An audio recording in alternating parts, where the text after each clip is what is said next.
Not yet, but I think we should start now because it's already 6 minutes past 9. Okay. Very pleasant Wednesday morning to everyone. We would like to welcome you to the second phase of the discussion on drug use and prison health. Some of you were with us in the first webinar that we organized 2 weeks back. Many of you have also expressed your interest for a second round of this discussion, since last time we ran out of time to address, a lot of questions that we received from the participants. Before we begin, let me acknowledge the different organizations represented in today's webinar, those who have registered. We have a lot of participants from our partners from the Bureau of Jail Management and Penology. We have participants from Negros Occidental, Palawan, Lucena, Quezon, Malabon, Iloilo, Taguig, Laguna, Tacloban, Leyte, Nueva Vizcaya, Bulacan, Nueva Ecija, Benguet, Quezon City, Lipa, Batangas, Cavite, Oriental Mindoro. So I suppose this webinar is nationwide. It's been reaching nationwide in the Philippines. Okay, and we also have a couple of participants from inpatient drug treatment facilities, both from government facilities and private rehabilitation facilities. Hello po sa inyo. We even have someone from as far as Tanyarak Hospital in Chiang Mai, Thailand. Welcome. We have from the Bureau of Corrections, from the Department of Justice, Parole and Probation Administration. We have participant from Supreme Court, from the Public Attorney's Office, PAO. We also have Ako Ang Saklay, Father Abelardo. Good morning. We have our partners from ADACS, Anti-Drug Abuse Councils, with us. From Quezon City, Pasig, Caloocan, Palawan, Muntinlupa, Pasay, Makati, Mandaluyong, Antipolo, Rizal, and of course, our development partners. We'd like to acknowledge them from UN Women, from UNFPA, UNDP, and our very strong partner, WHO. Hi, Doc Jazz, good morning. And also our very strong partner from INL US Embassy, Jonah, good morning. From Nobox, USAID, Renew Health, very strong partner also. We have a representative from the Colombo Plan, and we have young people in this webinar also. There are a couple of youth organizations joining us. And of course, I'd like to acknowledge my colleagues who are with us today, UNODC team, particularly our team in BARM. Right. All right. We very much appreciate that you chose to spend your time with us this morning to discuss issues and solutions in the area of drug use and prison health. So without much ado, here with us this morning to inspire us with an opening remark before we dive into a more, robust discussion.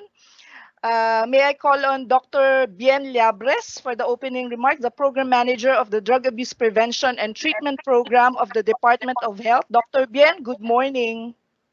Hello. Good morning po sa inyong lahat. It is nice to see all of you here. Now, it's kind of different now that we're doing things through webinars, but at least it's a very good innovation considering that we are in a pandemic right now. So I would like to recognize some of my colleagues here, and we have Yusek Benji Reyes from the DDB. Good morning, sir. And of course, from the UNODC, Sir Olivier and Shella and the rest of the team. With me, I guess we'll be joining later, would be Dr. Clara Fudaranan from the OH Dangerous Drugs Abuse Prevention and Treatment Program, and all our other partners that are here from USAID, Colombo Plan, our .RCs, our partners from BJMP, among many others. Hindi ko na lang babanggitin lahat. You know, this pandemic that we have has been very, very challenging, especially for our facilities, closed institutions such as treatment and rehabilitation centers and jails. we know that it is kind of difficult to ensure the safety and the health of our patients and our detainees within the facilities because there is a high concentration of people within our facilities. So we have to look for new innovations and new ways of doing things. We have within the Department of Health have instituted some guidelines for our TRCs, and I believe that our other facilities, such as the Jail Management and Bureau of Jail Management and Penology, have also instituted measures. However, we know that this condition is very virulent. This condition, especially for our drug users, can be a very big problem, considering that it may have implications on both their mental and physical health. So going through all of the webinars, we are now trying to find ways on how to best improve and give our services without putting risk to anyone, both our patients, our detainees, and also, of course, the frontliners, the staff that need to handle and take care of them. Having COVID within the facilities is one of our fears, and it may eventually happen. We hope that we will be able to mitigate, if not totally stop COVID from entering these facilities. So I look forward to our discussions here today so that we can exchange information, clarify a lot of things, and more importantly, face the challenge and see it as a way for us to put improvements on what we have to jumpstart a lot of things that we have already wanted to do. Doon ako sa labas.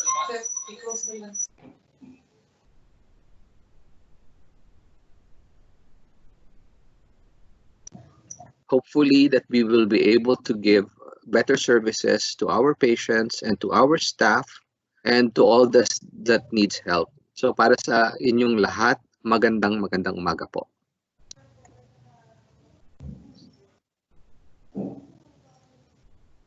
Shella? Yeah, Back to you, Shella. Thank you so much, Doc Bien. Sorry, I'm getting feedback. Let me just fix my, okay. For the benefit of those who did not have the chance to join us in the last webinar, in the first webinar that we organized, the UNODC Senior Policy Advisor will be providing us this morning with a brief overview, key points of the previous discussion that we had. Olivier Lemaitre, sir, good morning.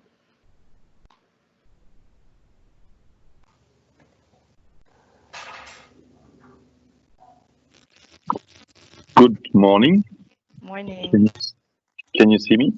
Yes. Okay. Okay. Good morning, everyone. It's really heartening to see so many stakeholders from so many parts of the Philippines and even beyond the Philippines in some cases interested in trying to address that crisis. And as I was saying in the last meeting, we have to envisage the crisis, the new normal, and the new normal that will follow through. So the idea now is I'm going to try to summarize the most salient points of 3 presentations we had last time.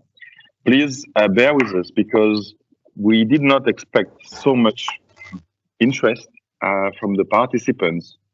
And today we are trying to follow up, aiming at least 2 or 3 levels of consideration.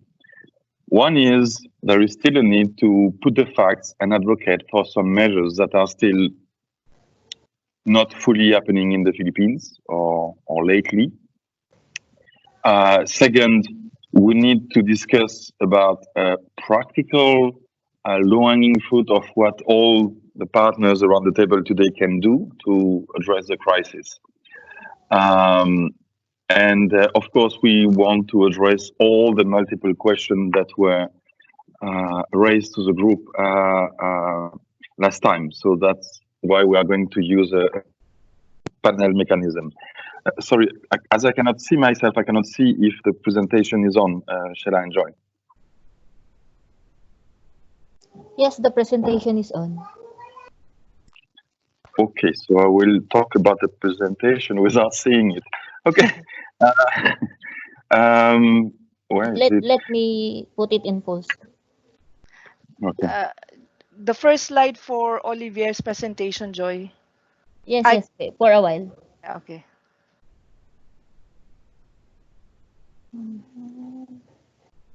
Okay, so now that's a relief. I can see myself on the screen twice. Okay.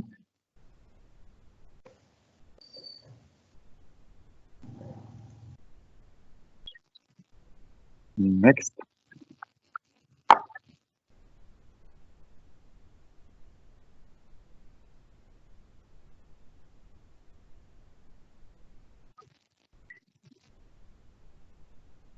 So in advance, I apologize to Dr. Regina Echanova Alampai and Professor Raymond Narag. I will try to summarize what you said, but please do not hesitate to correct if I omit any important point. Next slide.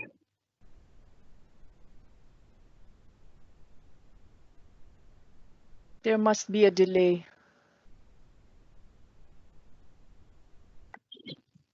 Can you see it, Olivia? Yeah. Now we can see it, Joy. Okay. Okay, so basically my first presentation was about to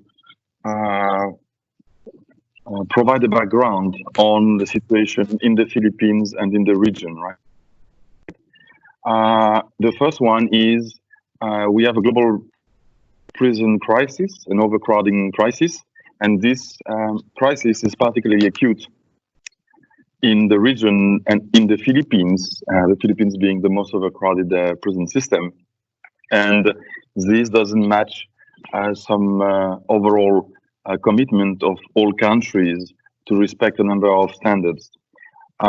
This is being aggravated by COVID-19 entering the prisons. Dr. Bien, I think we have to try to mitigate the way that COVID is going to affect the prisons and other confined settings. But the point is, it is already in the prisons. We know that based on DOH data, based on epidemiological data in Zamboanga and Quezon City, for instance. Next. So I did mention a couple of essential guidance related to the prison system, the women in the prison system, alternative to incarceration, etc. There are a number of measures that the criminal justice system in the Philippines has been pushing, and then of course prison health is public health. Now let me go to Gina's presentation. Next.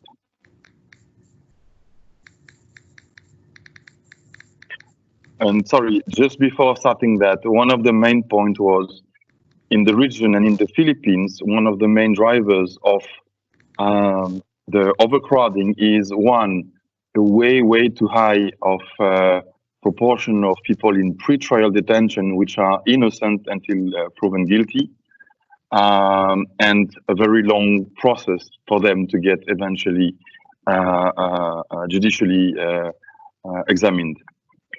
So then Gina provided very interesting data on the profile and treatment outcomes for plea bargainers. So we can see that there is a range of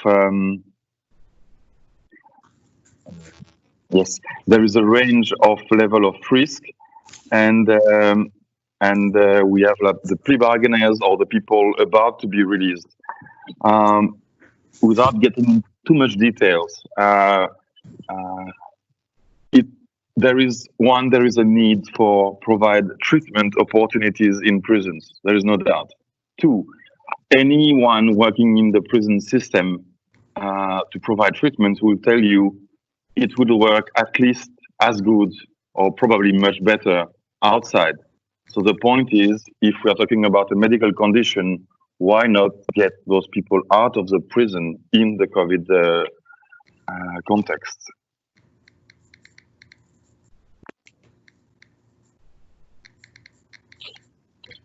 I cannot see anything now.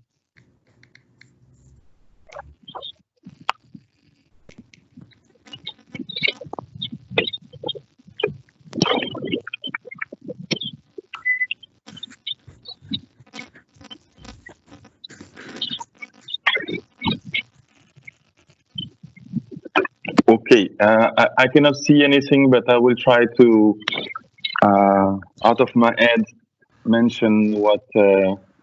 I'll reshare it. Okay, what Professor Narang shared with us.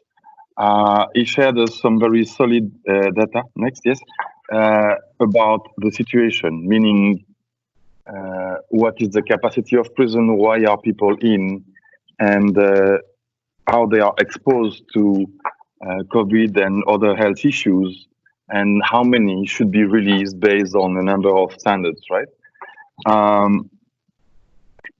If there is a commendable effort from some criminal justice actors to try to release some of them, that was, for instance, that announcement of 10,000 people deprived of liberty to be released. There are a number of gaps that I would like to emphasize. Sorry, before that, also, he highlighted a number of very good practices in the Philippines to try to go digital to compensate the difficulties, from online hearings to visitation from the family, etc., etc. So that we need to also take a good note of the fact that this is happening. And sorry, Professor Narang, I don't have in front the details of the presentation. Now, next.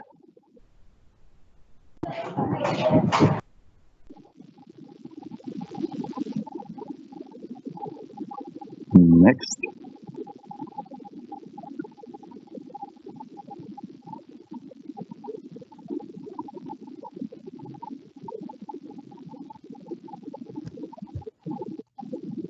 Okay, so in short, we have a crisis in the Philippines prison system that is just echoing the global crisis. That is not recent. This crisis was there long ago, before the war on drugs campaign, for instance. But that crisis is now heightened by accumulation of factors, and COVID comes to be like the additional threat factor. So I just wanted, now that I think I covered poorly what was shared before, mention a couple of issues for like food for thought for our further discussions. The first one is there is an urgent need to release prisoners, or especially people in pretrial detention with non-violent offenses, medical conditions. This is happening, but lately, if we compare to other countries, Indonesia released more than 30,000 persons before they even entered into lockdown. Here we're talking about 10,000 persons, and it's not even complete. That involves, of course, the criminal justice system, but also the guidance from the Department of Health for the release to be done in a safe mechanism. We have a lot of work on this from many points of views, but the guidance is not completely out. So that's like an advocacy point for the group to consider. And this is, by the way, backed by the global call from the Office on Human Rights, WHO, UNAIDS, and DC that was issued last week. Second, we're talking about the prison system, but we also have the people in confined settings like the drug addiction and recovery treatment centers. in the Philippines. Those are less overcrowded, but still they are. And the condition to attend people are limited, not even to mention that some of them became COVID centers, if I'm correct, Dr. Bien. So that's another general call for action on the need to release some of those patients as soon as possible. And this is also backed by an upcoming statement that is going to come from the region. So those were like overall points for policy level. But of course, there are a number of things that we can all do to try to act on the situation now. And there are a number of considerations that we did not cover well, like the situation of women in prisons, like the potential repercussion of the confinement on violent behaviors from inmates and the reaction of the prison staff that could lead to a number of very other harmful consequences. So I will now hold my speech and hand over to the facilitator, and I'm happy to respond. I'm being part of the panelists. Over, Sheila.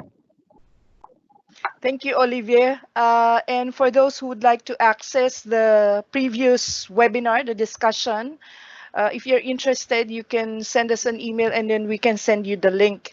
Okay, to move on, I'd like to inform everyone that in today's webinar, our format will be in a form of like a dialogue. We are trying our best to make this webinar as interactive as possible. So in Filipino, we call it like kuntahan. It's as if we are just, talking with one another. Someone talks, we listen, and then we ask questions. We have pre-selected questions that we have received from some of you from the last webinar, as well as the most recent ones that we have received upon your registration. These questions will be answered by our panelists, whom you're going to meet very, very soon. We will also be accommodating on-the-spot questions, and we encourage you to type your questions in the chat box. Type your questions in the chat box, and I might later on ask you to voice it out in the group, and if you want to direct your question to a particular panelist, you may do so. We will try our best to accommodate as much question, and as much as possible we answer your question, but forgive me if as a moderator there will be times when I have to cut you or remind you about time to allow other questions to be heard. For the participants, please don't worry if some of your questions may not be addressed today, because as long as you have typed it in the chat box, it's going to be recorded.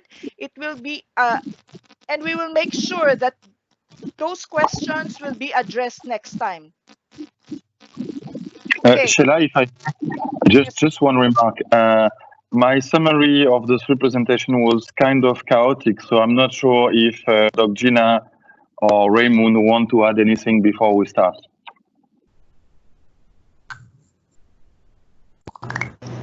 Hi, Olivier. It's okay.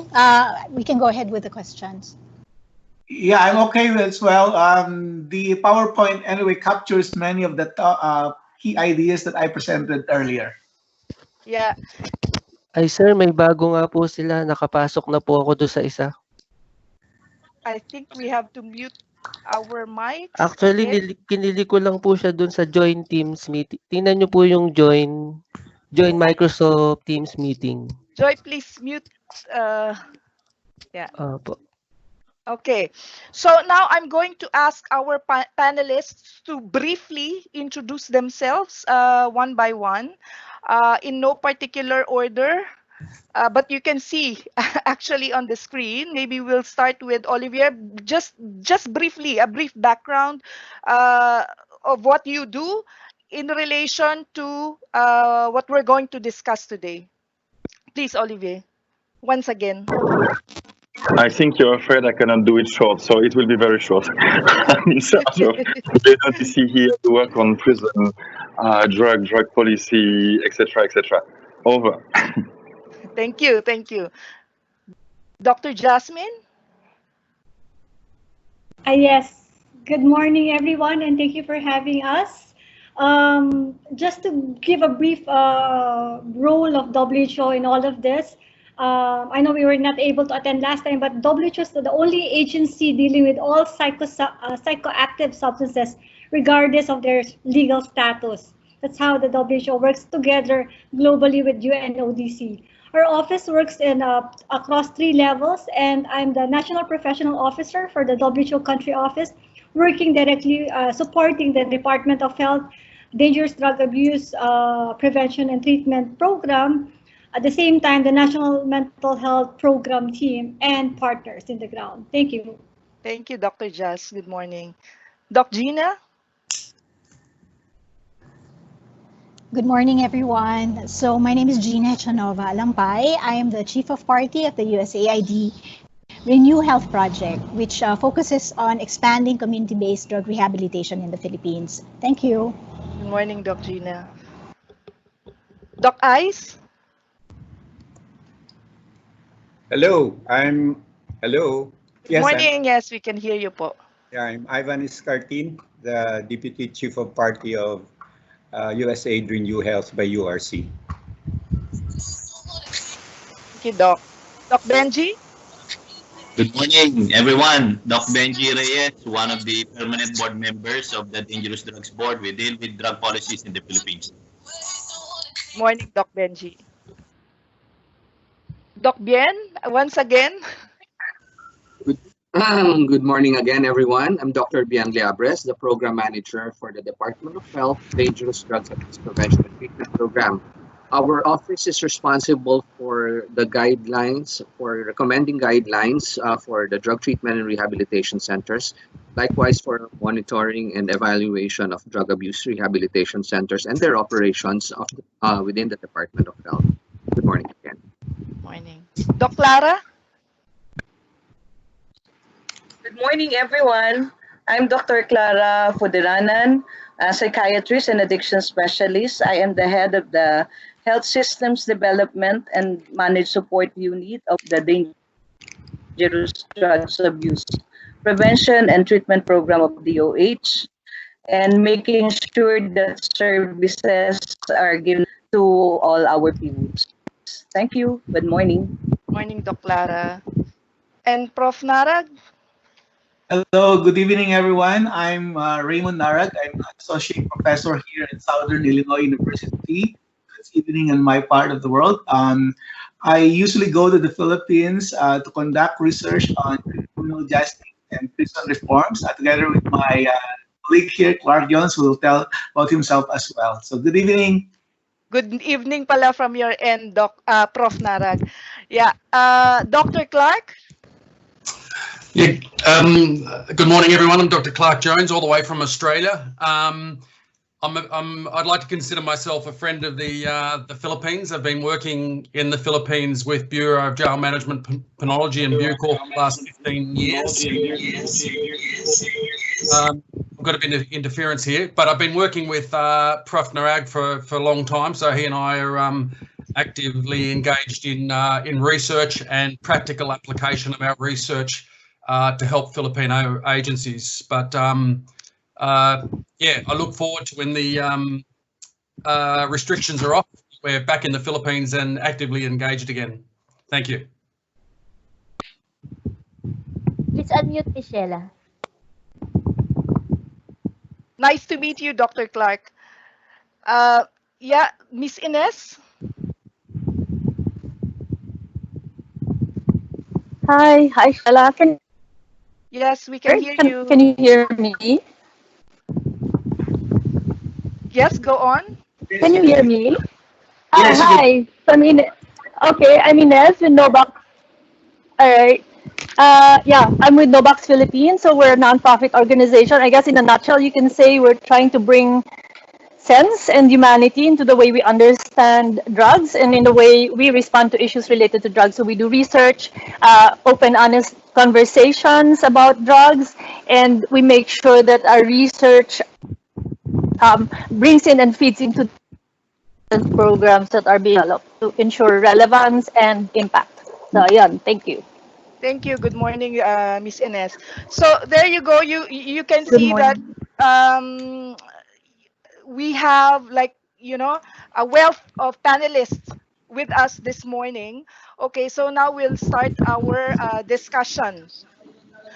Most of the questions that we received from our participants, were related to mental well-being.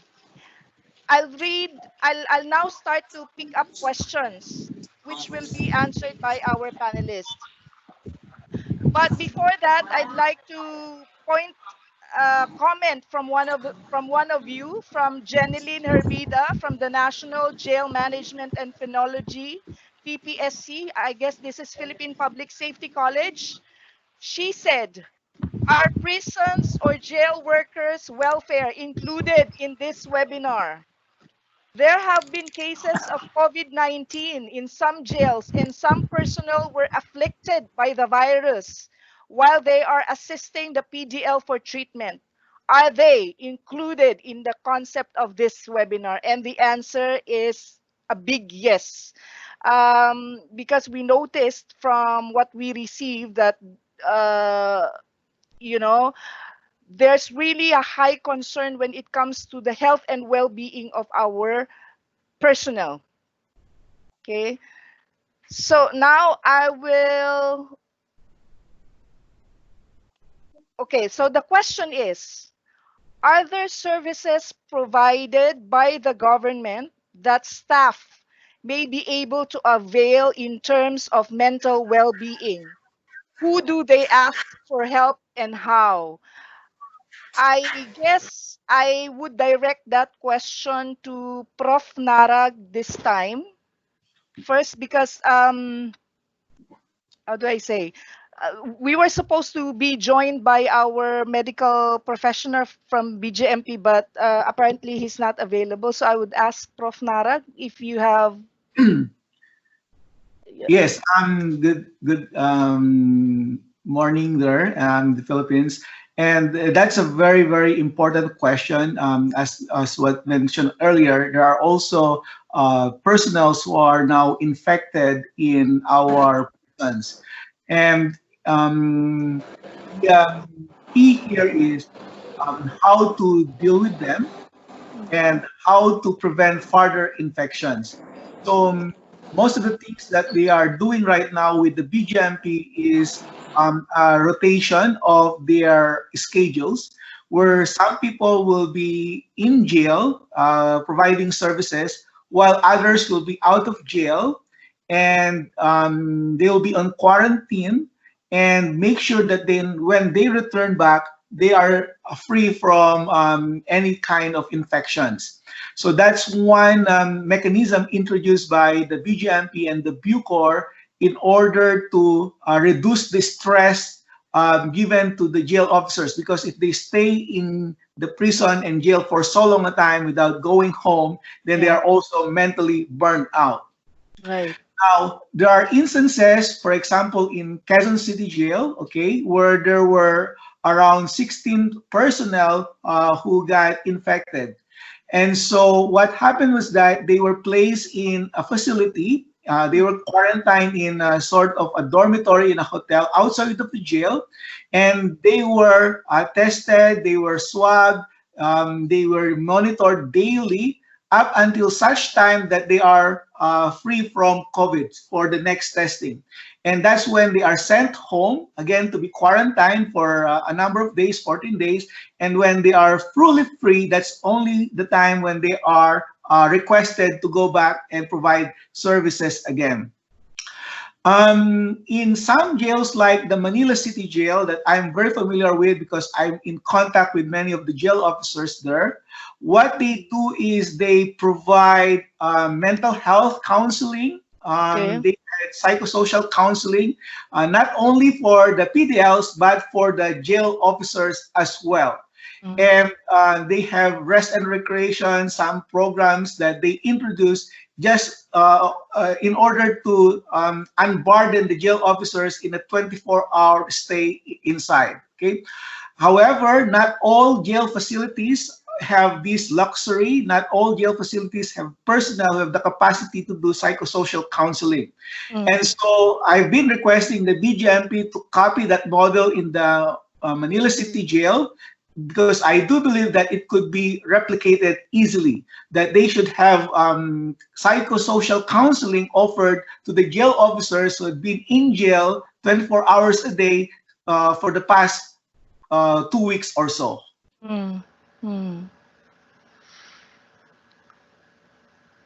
Okay. So thank you very much, Prof. Narag, for mentioning about the concern when it comes to the mental health or mental well-being of our personnel. Now, because there's a follow-up question here. Okay, so we all know that most of us, in one way or another, have been experiencing some level of stress, especially at this time of uncertainty. And this is very eminent, particularly for those working in jails. So the question is, they want to know and understand what they have been experiencing, or what are the signs that they have to look for or watch out for to avoid developing anxiety or burnout. Example, physical symptoms, emotions, behavioral symptoms, those kind of things. I would direct this question to Dr. Jasmine and Dr. Gina. May I hear from you, Dr. Jas? Thank you, Shella. Thank you for the person who asked that question.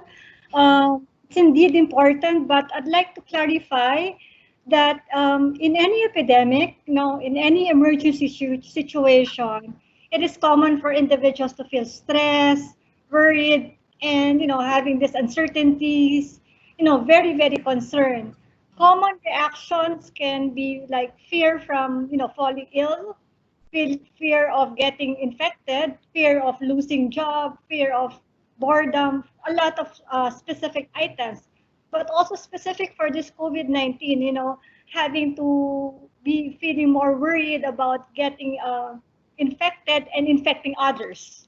Having to be isolated or quarantined for the long periods of time, as we know, events of the COVID-19 is still evolving. We still are not yet, science are still yet producing more evidence, and more strategies are being taken place. So what we can do, actually, WHO chairs in the Interagency Standing Committee of Emergency in the global level, and we have produced several, stress management skills, even basic psychosocial skills that can be taken on by responders. It doesn't have to be mental health responders. It can be also helpful for the people manning or officers manning the jail and prison. I will share that. But some key elements to take care of our manage our stress is having the right time of rest and recuperation, getting enough sleep, getting enough food, getting since the physical distancing is in place, it has to be in place because we need to slow down the virus, but it should not stop us from connecting with our friends, family, or the people we trust through, home or online work or like this seminar and stuff. And especially that we're talking about drugs and related substances, we should avoid, using unhelpful coping strategies such as tobacco, alcohol, or substance use, because people are going to be easily falling into this, stress coping mechanism in this type of crisis. Maybe I'll ask Dr. Gina first for some other additional input, and I'll share later this document I was talking about. Thank you. Okay.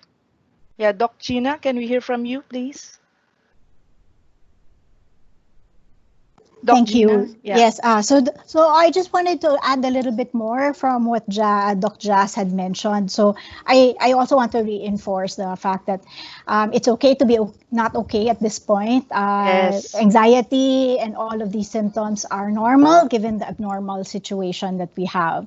But signs of burnout would also be chronic fatigue. For example, when you really physically you don't have the energy, or you can't fall asleep, which is actually very common today.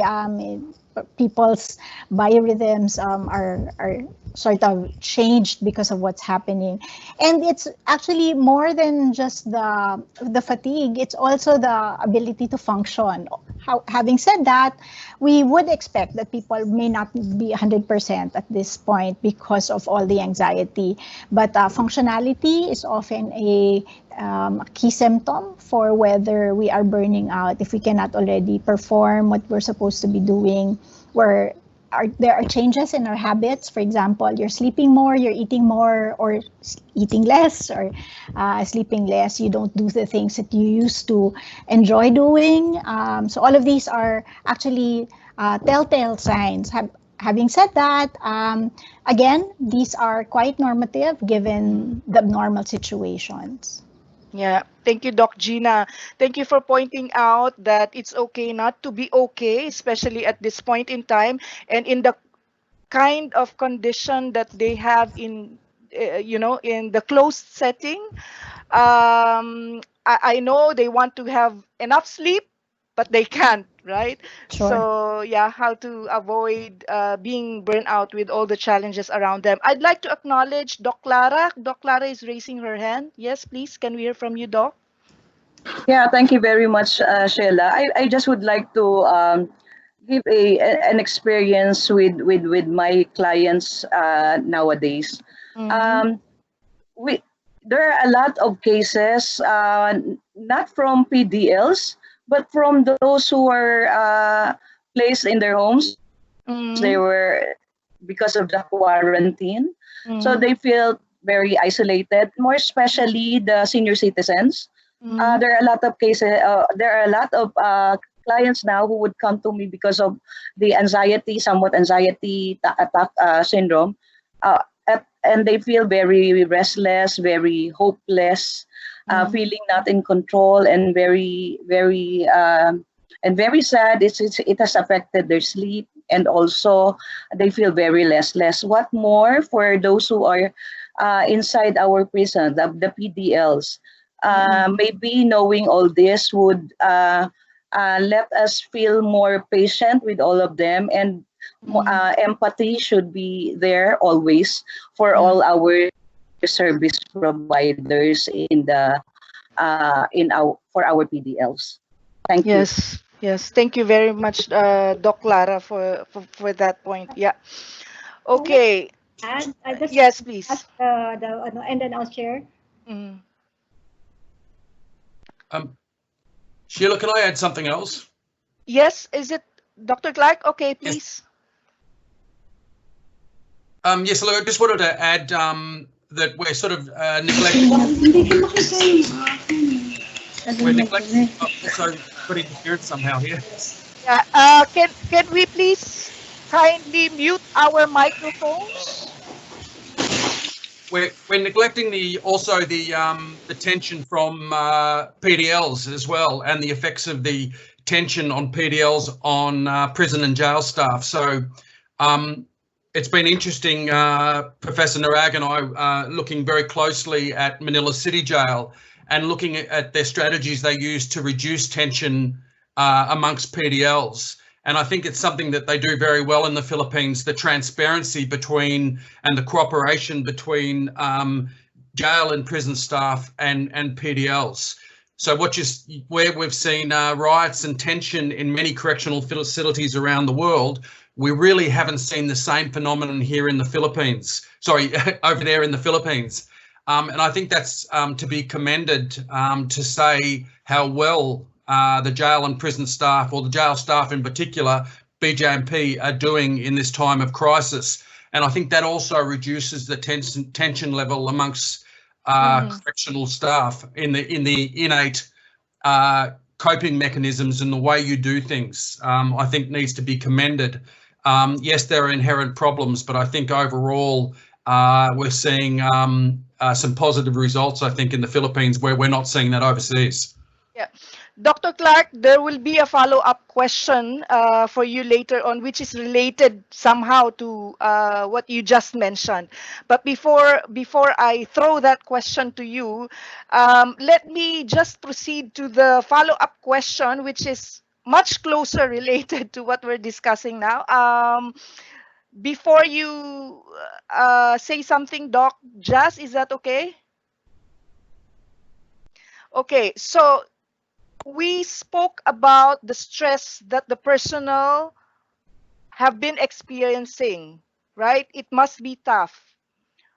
Given the changes, the challenges in terms of work and the challenges that they have to face with their family. So now they're saying, let's discuss the possible challenges, worries, or stresses that people deprived of liberty are facing in the current situation. What were the behaviors observed? What do they say? So anybody from maybe Prof. Narag or somebody from BJMP who would like to say something? What do you hear from the PDLs themselves? And then we could connect, because every one of us are experiencing some kind of, level of stresses.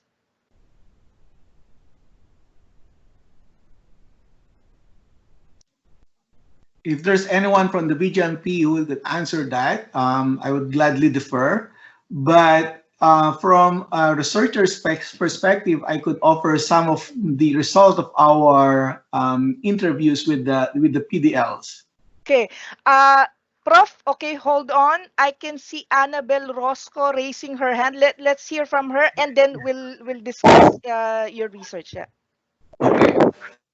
Hello po, good morning. Good morning. So I am one of the regional psychometrician, actually from Mimaropa region of BJMP. Okay. So I have been conducting psychosocial telepsychology for the PDL of Mimaropa region and as well as for the personnel. So isa po talaga one of the actually the stressors of the PDL right now is the cancellation of jail visitation. The BJMP jails at this moment is in lockdown. So there are all visitations are cancelled, including the service providers. They cannot enter the jails at the moment. So they all miss their families. But actually, the jail bureau is doing something like the electronic dalaw, where they can make video calls, scheduled video calls, so that they can talk to their families. However, some PDLs are actually, especially in Mimaropa region, we are in a island provinces wherein there is no internet signal usually available, or some are living in some poor community, or kumbaga medyo tribal community. So wala po silang access to their families, and that causes them worries actually, especially to the female PDL, to the mothers, where they cannot talk to their children. So that is one of the common stressors na nararamdaman po of our PDL Mimaropa region. So medyo mahirap po kasi yung contact sa kanila. Although there is electronic dalaw, but still medyo hirap po sila sa that is worry. Nandun po yung anxiety, especially the female PDL.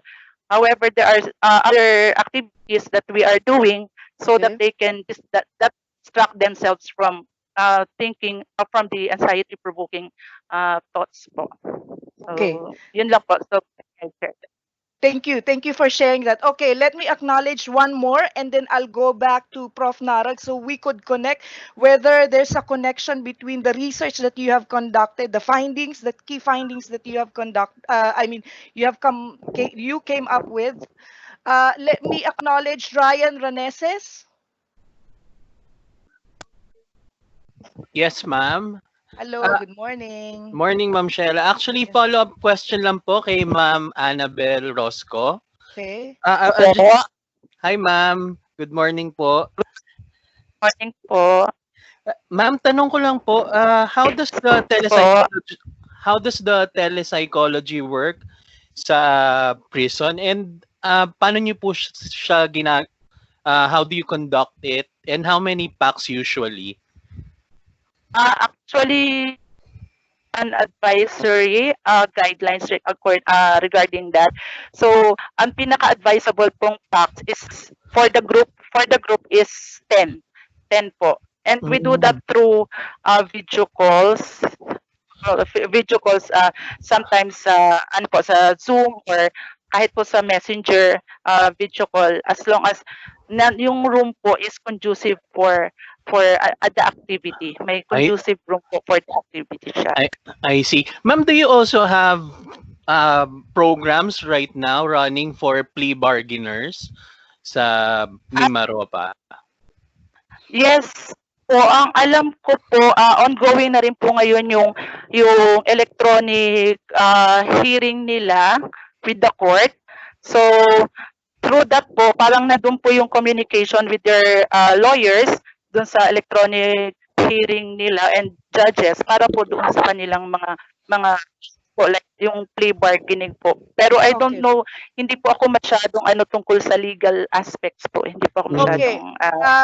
So sorry to a little bit like redirect yung discussion natin para so that we don't move away much away from the focus of the earlier question.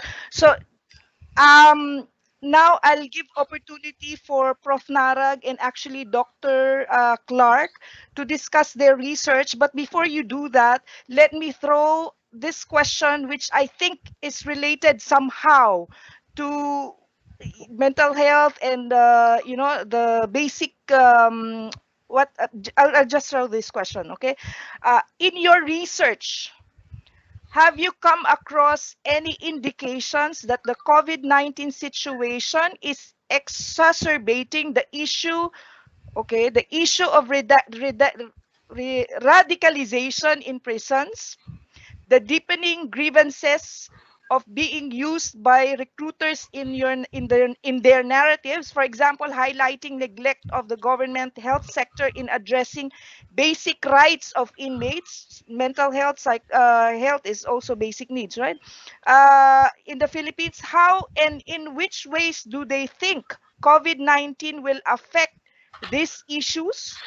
As we know, custodial settings can be places where recruitment, radicalization by charismatic individuals, and even tactical planning for terrorist operations may take place. Prof. Narag and Dr. Clark?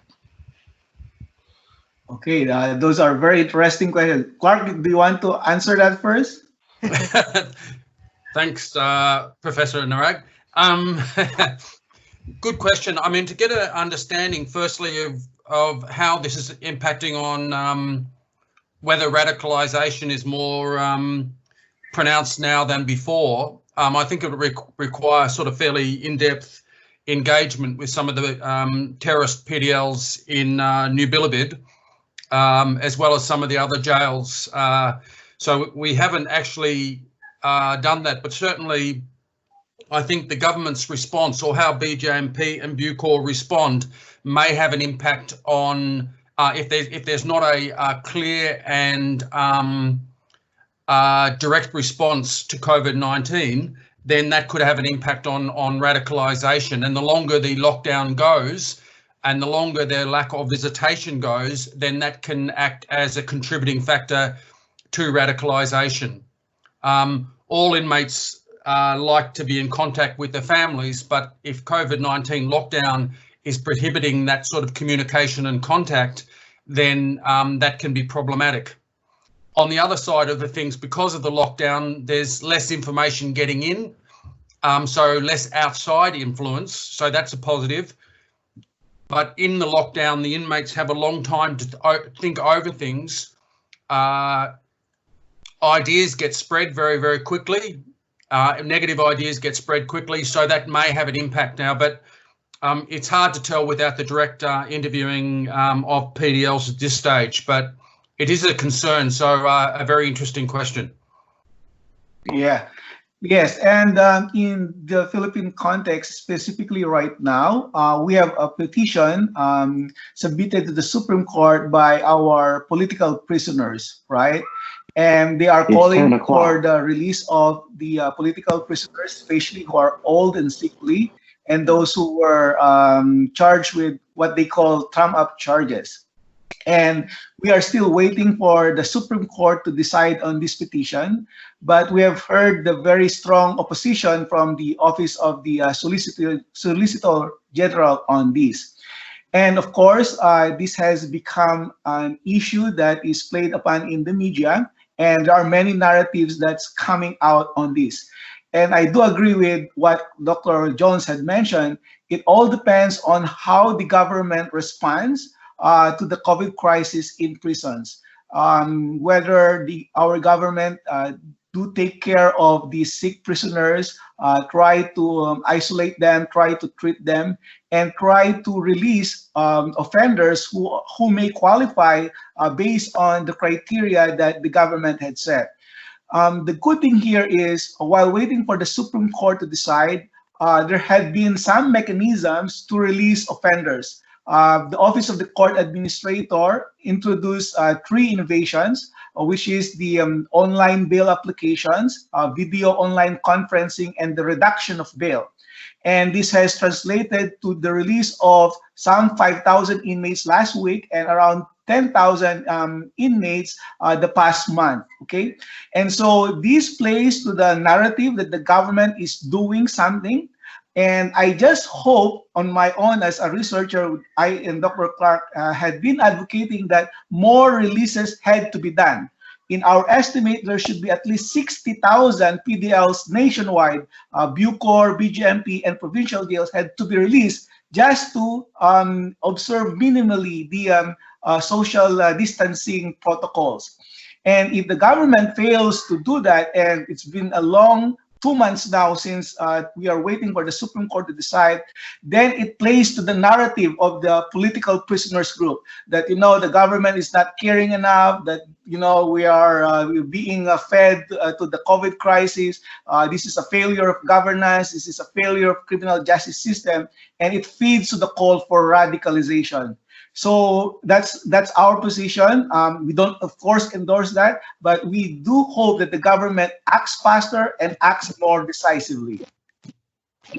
Thank you, Dr. Clark. And okay, Olivia, you want to say something? I just wanted to... Could I just add one more thing? Remember, it's now is the holy month of Ramadan, which is finishing, I think, on Sunday. One of the things we've got to be conscious of, that they're allowed to celebrate Ramadan and have their religious observances allowed to do, practice, you know, pray and all those 5 times a day and all the other things they need to be a good Muslim. In the case of PDLs and background, we need to, during lockdown, make sure that they're allowed to practice religion right.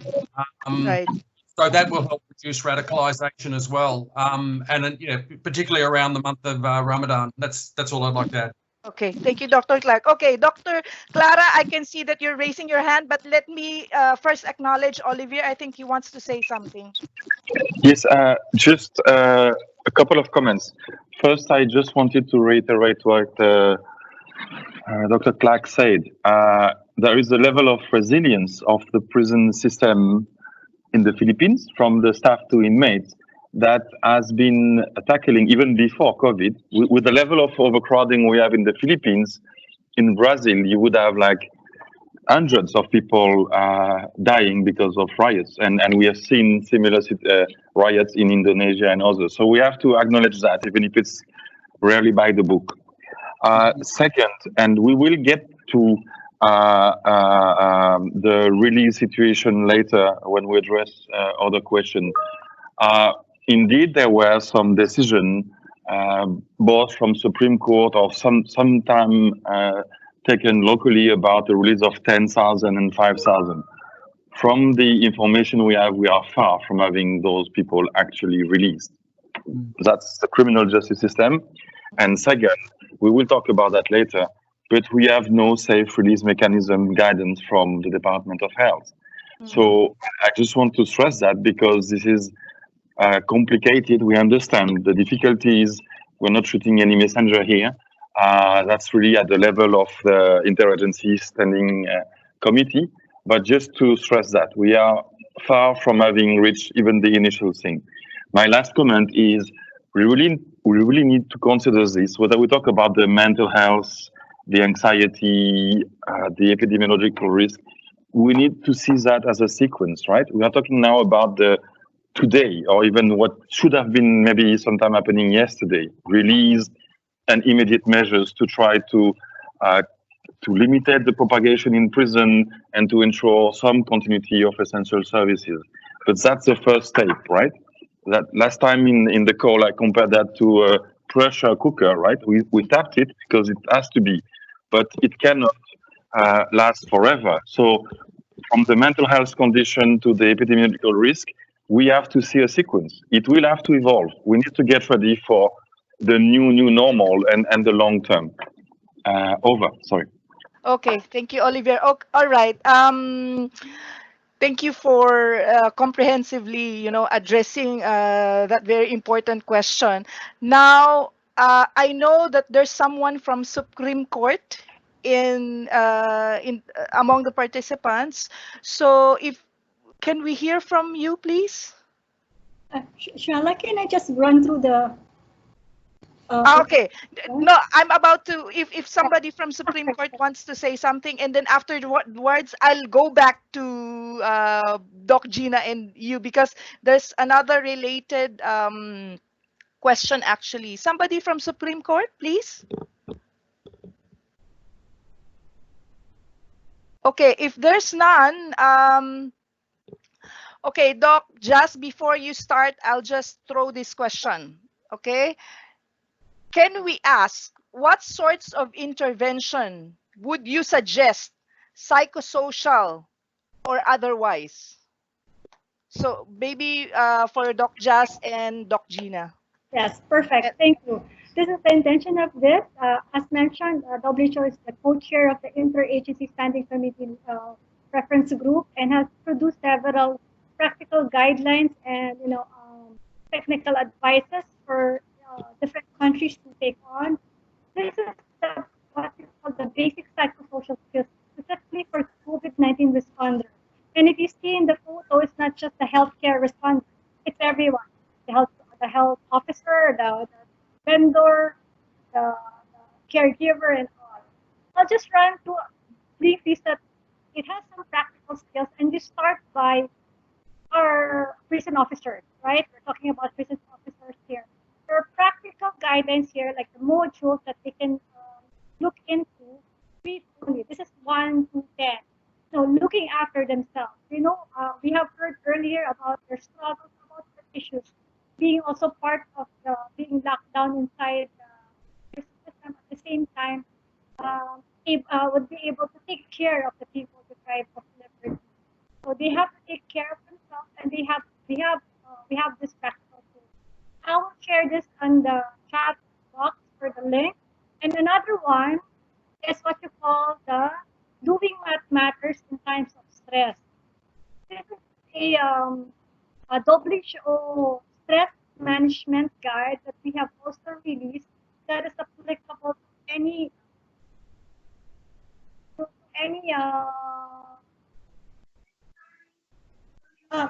who's having some adversities and in times of stress.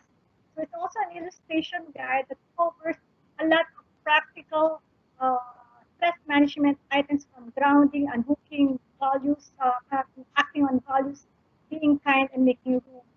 Also is coupled with an audio guide that you can find online. I will also provide you that. It has some brief illustration that talks about what is stress, what is the chronic effects of stress in our body. You can find this in here. when people are stressed, what are the thoughts and feelings that one is actually having, and how these thoughts and feelings get hooked on that individual, and how to, there's a good illustration here that stressful situation, difficult thoughts and feelings hook us, and we are away from our values. No? Yeah. Doc Jas, sorry for cutting you. Your line seems to be breaking up. Okay. But yeah, it would be nice if you could share this document to us, and we could share this to our personnel, to our jail and prison personnel, because this somehow addresses also the comment from Sir Robert Mapang. He said, I agree with Ma'am Annabel Roscoe, aside from we have very limited internet connection, we also have no available unit that we use for e-Dalaw. Here in my jail station, we have only one PC for the entire jail population. Sir Robert Mapang, how many population do you have in your jails? I'm sure there's a huge population. So this will help them somehow, like maybe from this document that you will share to them, come up with an infographics or for their lecture, something like that. So this is very helpful, Dr. Jasmine. Thank you so much.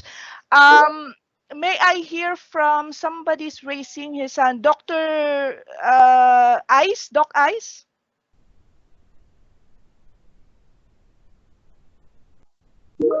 Hello. Actually, Yeah, I made some chat comment. My question actually should be, when we think about mental health, psychosocial support, and psychological first aid, so how does Bucor or BJMP connect to DOH so that they can be helped on this? What I'm saying is, for example, somebody from, was it Southern Tagalog? BJMP said that she does the training. But my question in operational level is, from whom did she get the training so that this could be distributed to all the BJMPs and Bucor? Can we have the somebody from the region who talked earlier? How was she trained on it? From Ma'am Roscoe, from Miss Annabel Roscoe? Yes. Yeah. Ma'am Annabel, are you still there?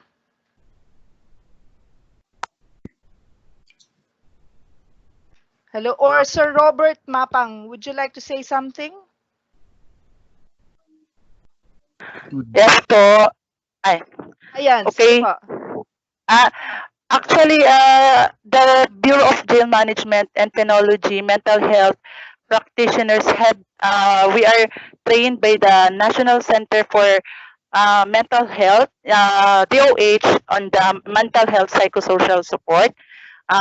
We have our basic training and trainers training. We are all trained by by the team of Ma'am Telma from DOH. Ma'am Telma, okay. So, yes. Sir Robert Mapang, would you like to say something, sir? How about in your facility? Have you been trained po?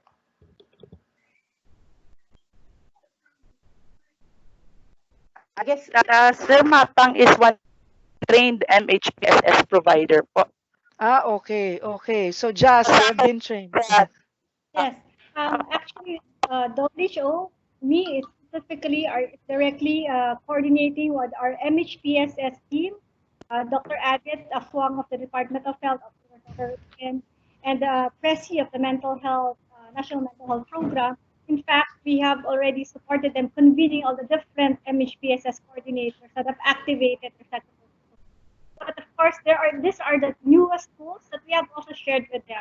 And it's practically going to be taken on and easily to understand. The tools are trained on MHPSS. Thank you, Doc Ice, for that. Doc Sheila, Ma'am Sheila.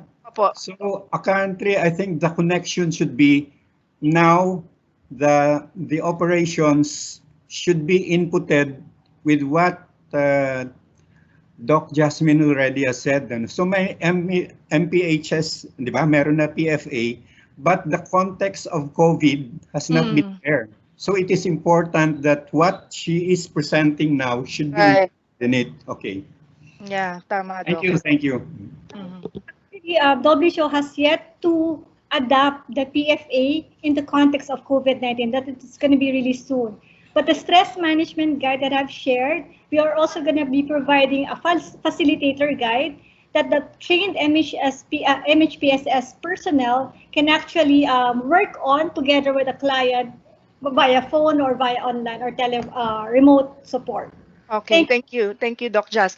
Okay, I think the discussion on the mental health or mental well-being of our personnel and our PDLs, it's a big topic, you know. Maybe we can once again come up with, I don't know, training online or another dialogue to discuss this topic. Now I will a little bit do away from mental health and entertain another question because I think this is an equally important question.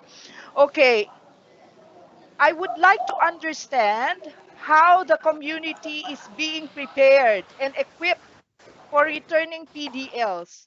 We have heard about healthcare workers facing backlash and stigma within their communities, which PDLs may also encounter.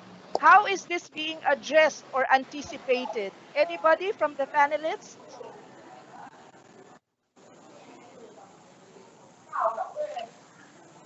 If there's anyone from the BGMP, I would defer again. But if not, then I could share some again our observations.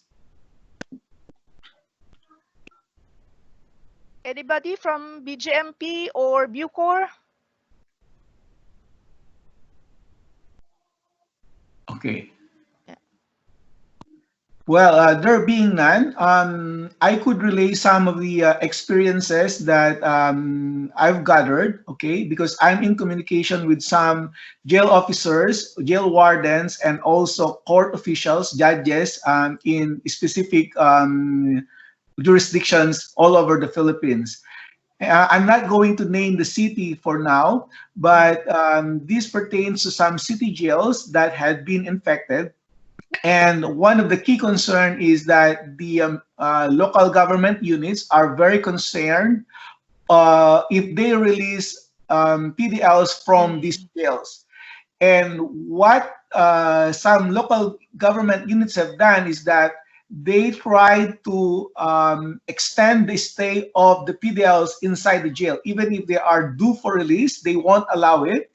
And they have some protocols that if ever they are allowed to be released, then they need to be tested first, meaning to say that they are negative from infections first. And if they do, they should be quarantined in a designated place by a local government unit. So they should be recovering first before they are eventually sent home to their respective residences. So that had been the protocol that are developed by the local government units in accordance with the court, because the court needs to agree, because the court will be the one providing the judicial order for the temporary stay of the inmates while they are not yet tested. And the warden needs to concur there as well, because of course they need to be fed while they are still staying in the jail. Okay. Yeah. The problem, however, is that some local government units may have some difficulties forming these protocols.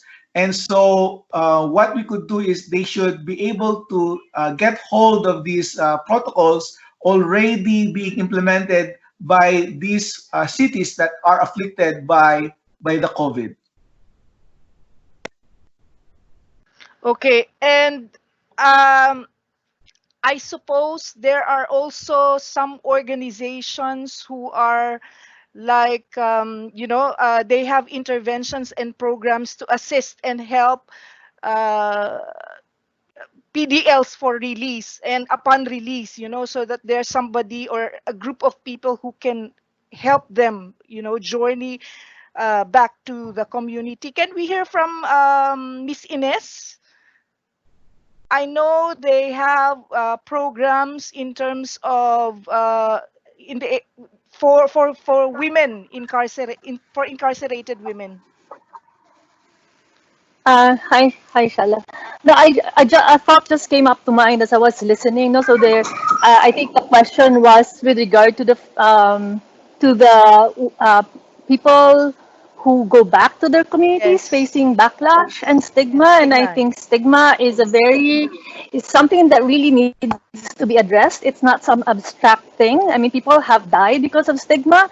And I think one of the things that we need to look at is how, with regards to it's the preparation in the community, talking about the return of the people back to the community. Yung sensitization ba? Because this is not just about COVID. I mean, I know we are responding to this right now, but this is the same even before COVID and will be the same after COVID. People who are in jail, a lot of them, 70% maybe, are there for drug-related charges. So that alone, they have been facing stigma upon return to the communities. Now you add to that COVID. So I think what we need to do here is look at it more systemically, as a systems thing, systemic.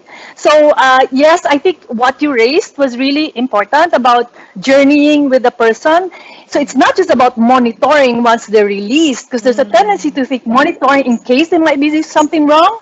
But I think it has to be in terms of support and establishing what kind of support is needed. And that's what we need to do. So part of the research and engagement we had with women in detention, for example, is to find out what were their lives like prior to being incarcerated and what the experiences was. And seeing now, for example, that a lot of them were had histories of how would you call it? That some of the reasons that they were involved in drugs, for example, family is prime. It was about seeing their obligations to be able to provide. So what I'm saying is that if there are no existing alternatives in the community, a system set up, then people will do it, will find ways to survive, to put food in the table. The women were using drugs to be able to work long hours. They work in the informal economy.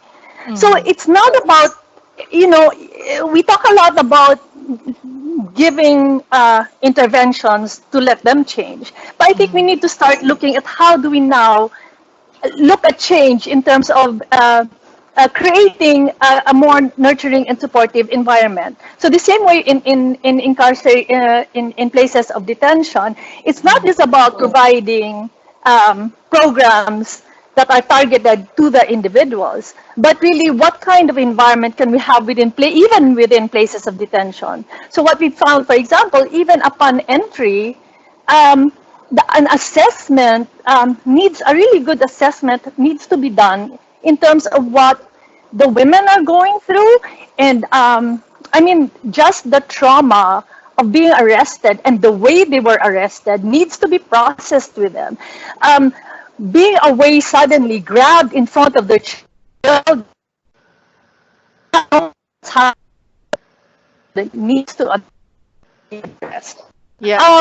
That's why I wanted to jump in along with terms of the backlash. So it's preparing them and preparing the communities as well, setting up a system to provide a more supportive, welcoming, nurturing environment. Right. Thank you so much, Ms. Ines, for pointing that. I mean, you mean to say there should be a continuum of care, right?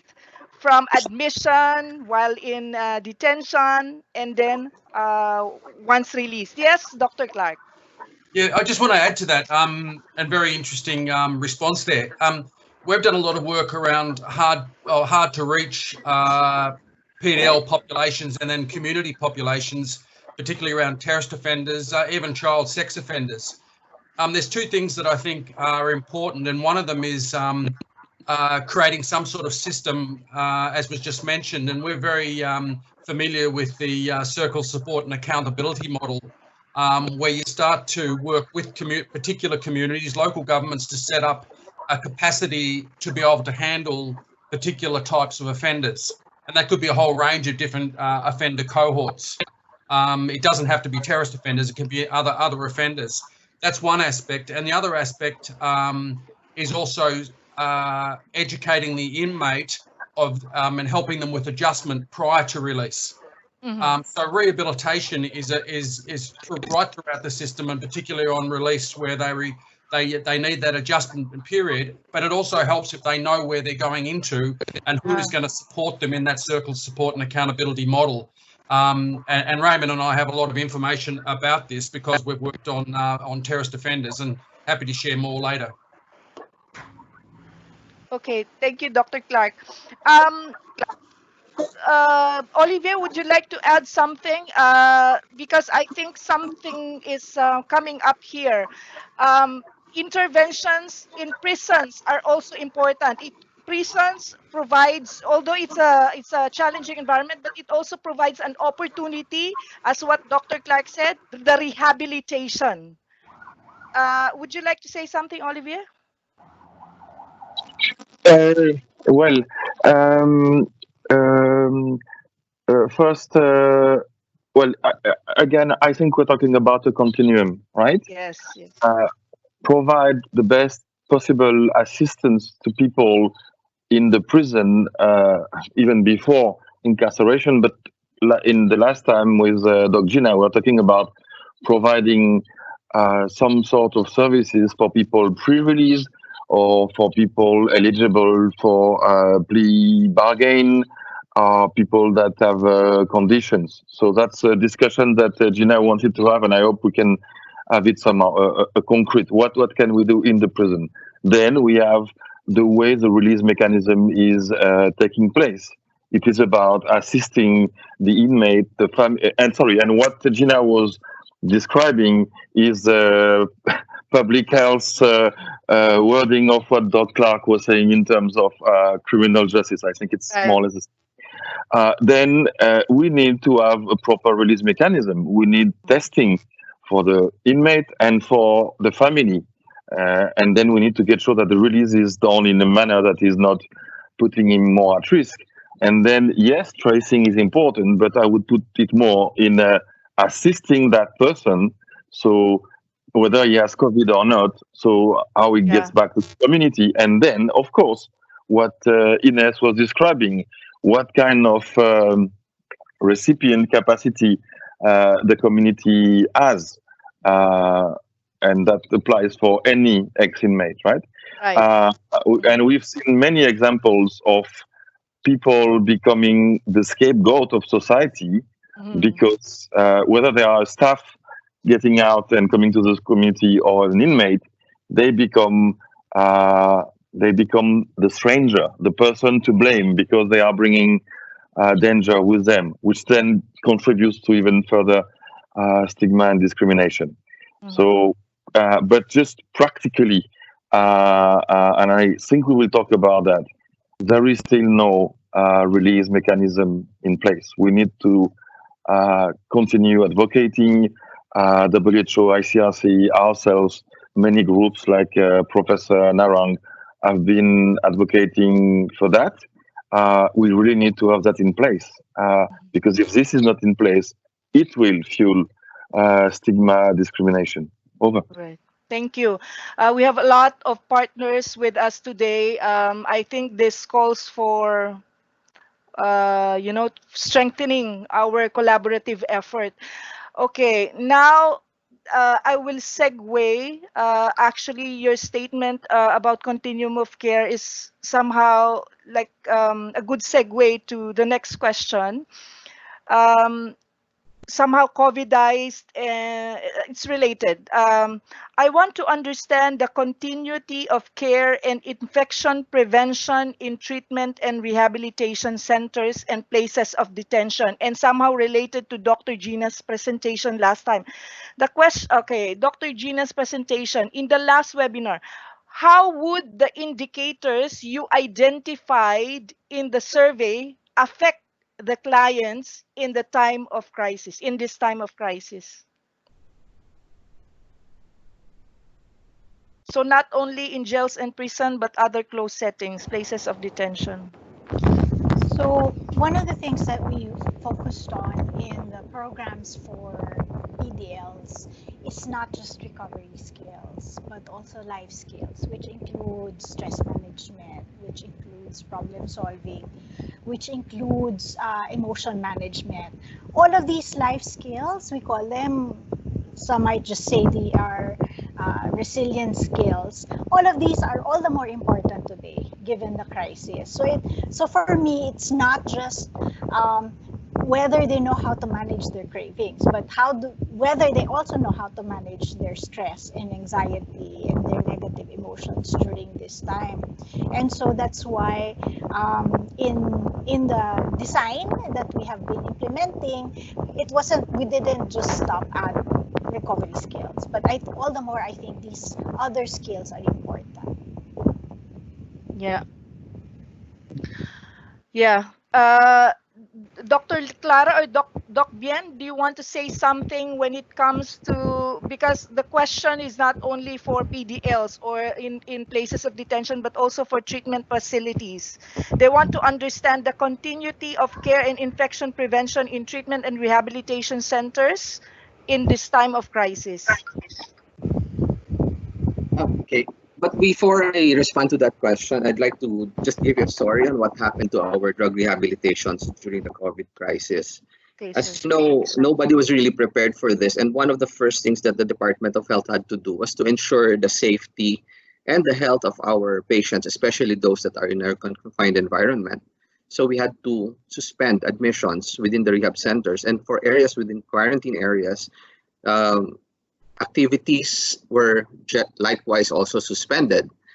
So what happened at that time was we had to ensure that COVID would not enter because nobody was ready, both with our infrastructure and nobody was ready for that. However, now that things have a little bit stabilized some more, we are now prepared to resume admissions based on some following recommendations. If I may share some recommendations with you. Are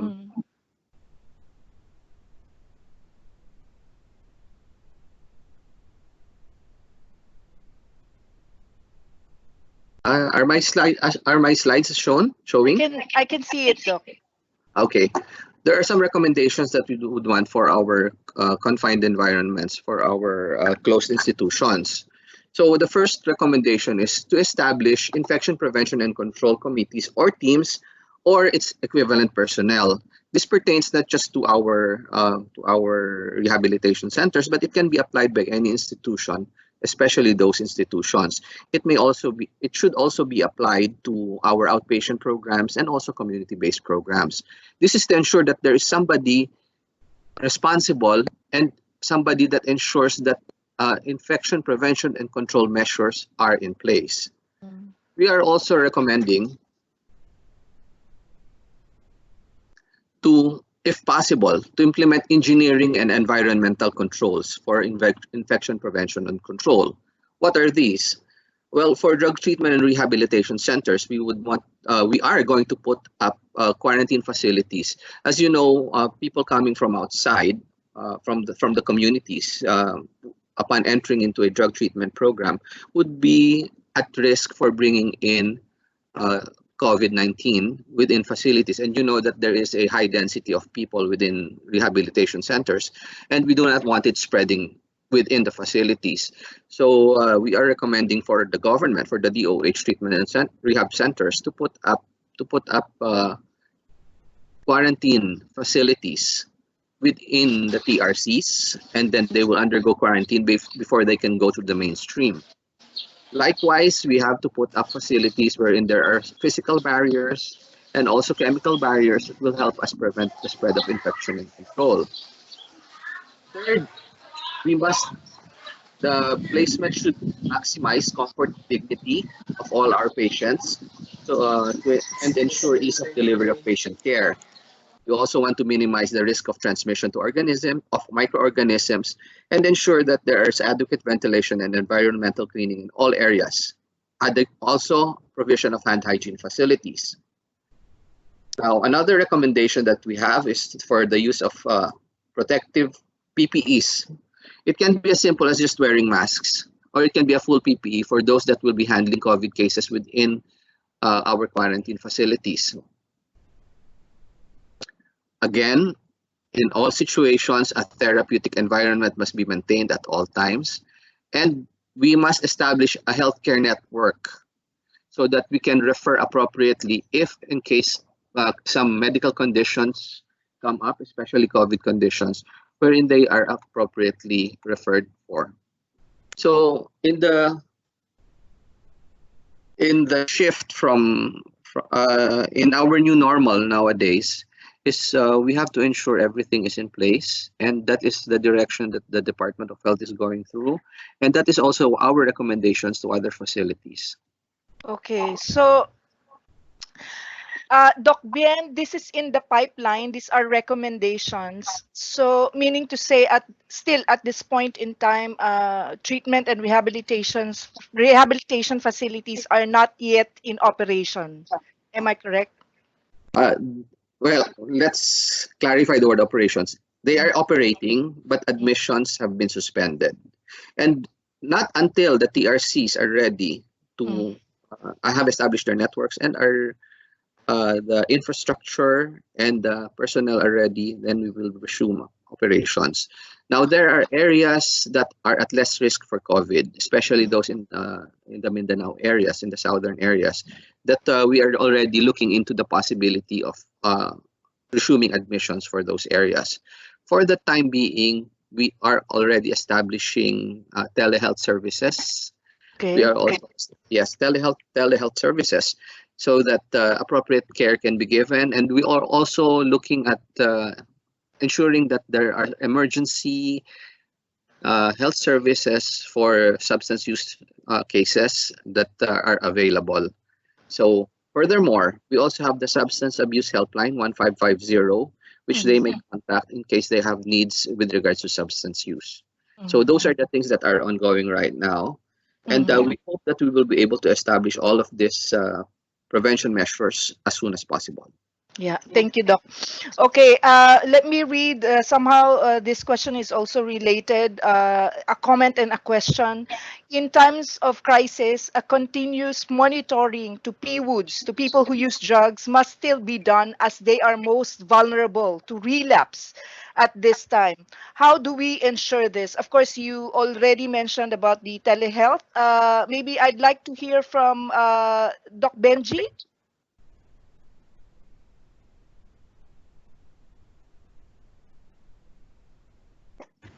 Hello. Good morning, everyone. As mentioned by Ben, the existing monitoring mechanisms are still in place. DILG is helping us do that. We've been discussing so many online platforms which we can adapt to monitor and provide continuing services to clients, PWOODs. But maybe Sheila, just to mention, since we're discussing already what would be how we will go about addressing all the issues that we discussed earlier. I agree with what Ines mentioned earlier. We should be focusing on systems, because as I mentioned during the last seminar, we need to prioritize. We're discussing so many things that are there even without COVID. Now, those things are already issues, the overcrowding, the lack of resources, manpower, the lack of capacity building. But we need to see what are the systems that are already in place and what to prioritize and improve. So do we want to first discuss the release of clients, addressing the legal barriers? Then we should focus on that. Or do we want to improve capacity building and improve program implementation? Then maybe we could discuss, because those are big issues already.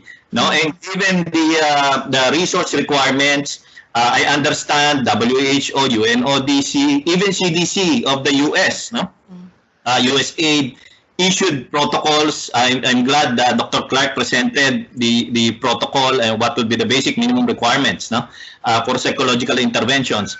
But those things require resources to be implemented. And so do we want to address the resource issue first, then that's another way. There's another way of doing it. So maybe because of time constraints, what we can do is really to prioritize first. What do we want to address? Thank you, Sheila. May I jump in, Sheila? Yes, Olivier. Yeah. Yes, Dr. Benji, I think this is a difficulty of the response, and this is a difficulty of this particular webinar.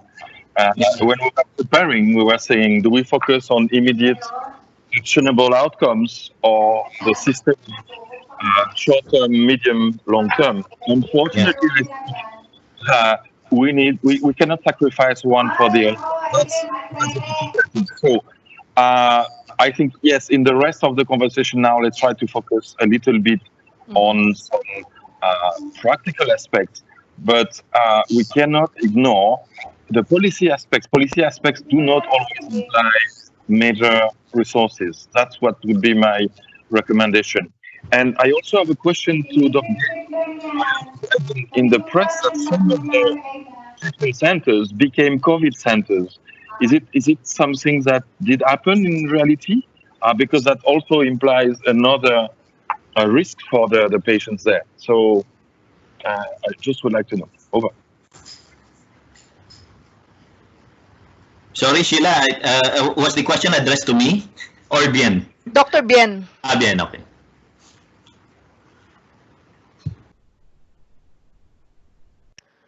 Doc Bien, did you hear the question? Is it clear?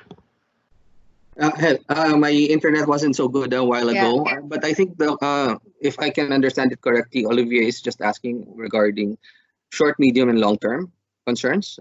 Did I get it in whole? Olivier, could you please repeat the question for Dr. Bien? Because you're breaking up a little bit actually when you threw the question.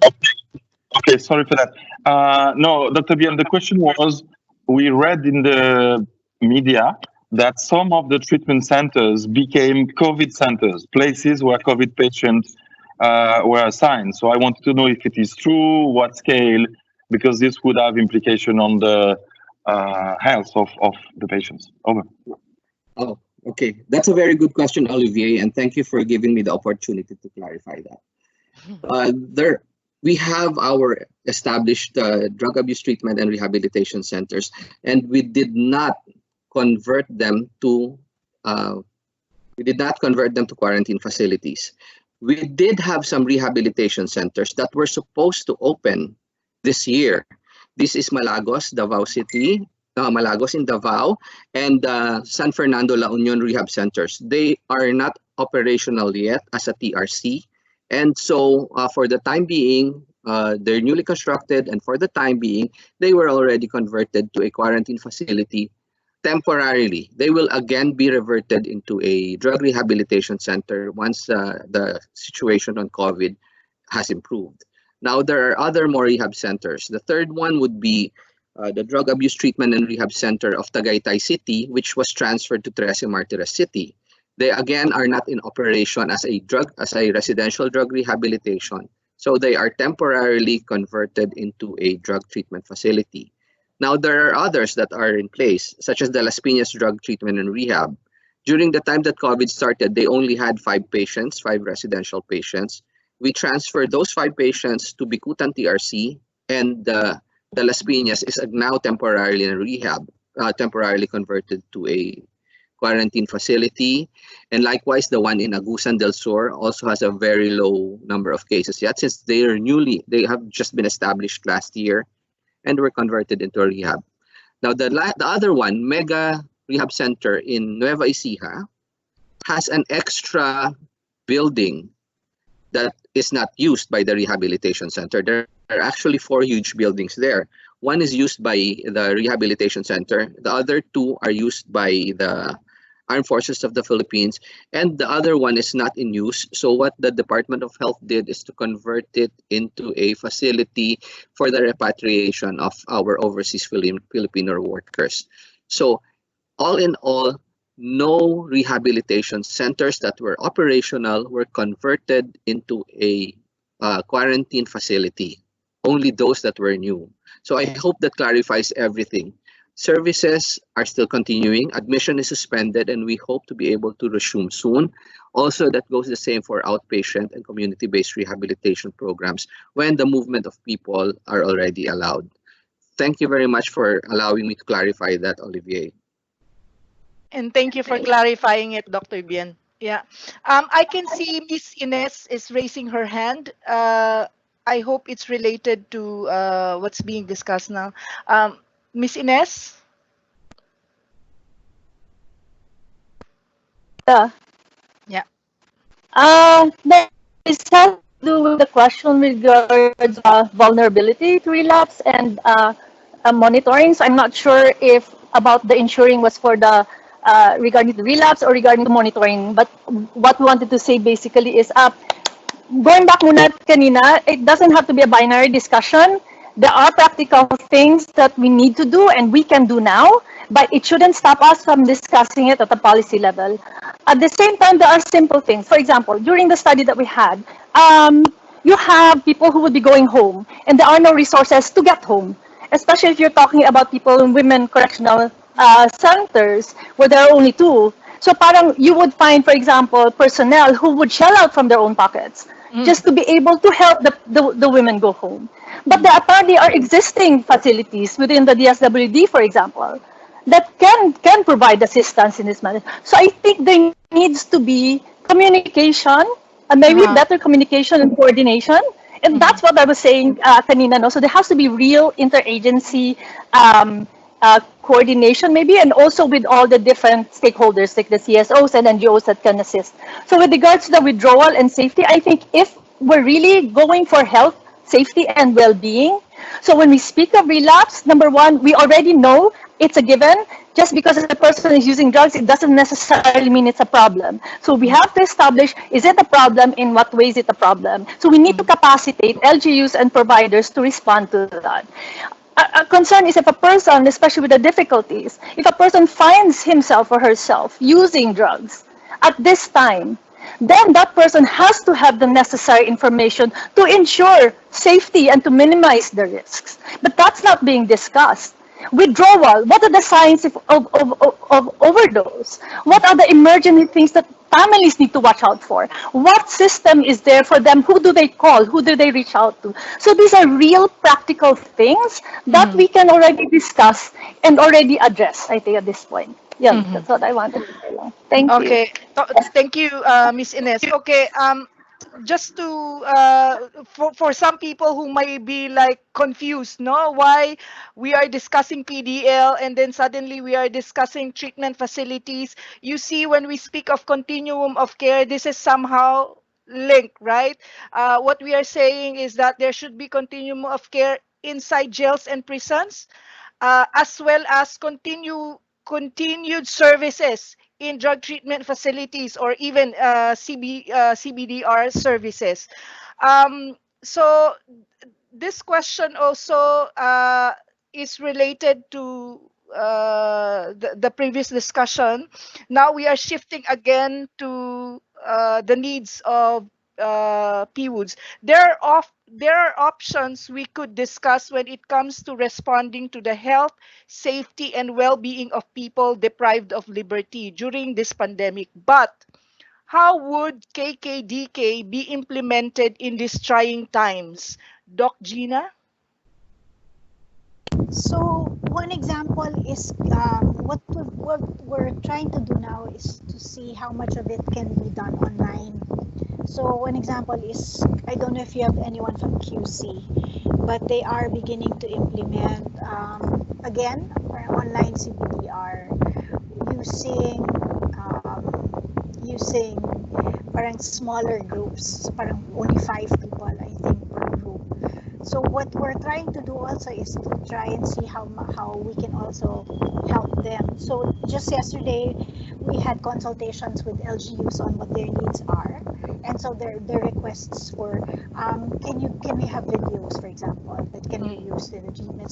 So it also lessens the amount of time for what we call synchronous sessions. So these are the things that we're seeing. We're trying to see how we can provide, but there are already certain attempts to do some kind of online counseling in small groups. Right now, we actually have 4 online groups of community facilitators that we are walking through what might be an online program be like.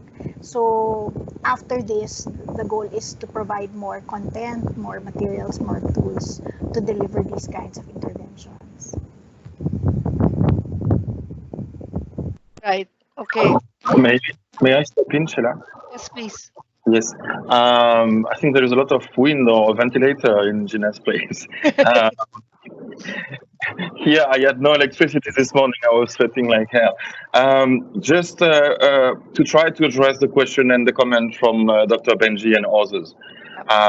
Due to the diversity of our group, which is also its wealth, we have different level of understanding and preoccupation, right? What can I do now, tomorrow, at my LGU level? What can I do at the central advocacy level? So what I would suggest is we are going to continue as much as we can the flow of questions, but for next time, we try to gather examples and recommendation coming from many of you, the practical one, advocacy, and other aspects, so we can share that, and maybe we can decide that there is one meeting that would focus more on advocacy, on policy, and one on local aspects. That's not a mistake from us. We had difficulties to see what we wanted to capture, and we don't want to sacrifice the today to the eventual fantastic policy that will never happen in 3 years. But we also need to work on policy because it is supporting the today, right? So apologizes for the complexity of managing the inputs, but that's what we are going to do. So please, after this, please send examples, recommendation, or whatever, and we will share that with the group in an informal manner, right? This group is just what it is. Over. Thank you, Olivier, for giving more clarity to this discussion. Actually, there are some more questions that I don't know if it will all the more complicate the discussion, but okay. There's a maybe this question relates to policy or system. Is there a coordination framework for barangay response system for PDLs being released, and is there results framework on sector coordination for anti-drug abuse interventions?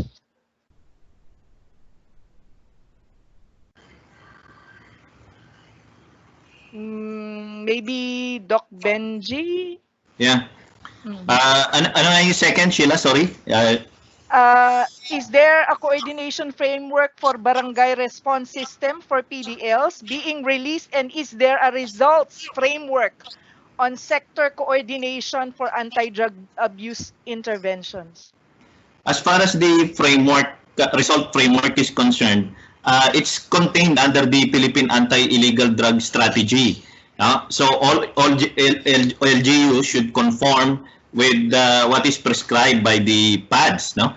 Now, as far as the PDLs are concerned, that's what I've been saying. No? There's still a lot that we don't know. Issuances have been provided by the Supreme Court and even the Department of Justice, but we don't know how it's being implemented as of to date. No? And I agree with Olivier. There are several advocacies coming out of this webinar. Yeah. And so maybe we should segregate each of them.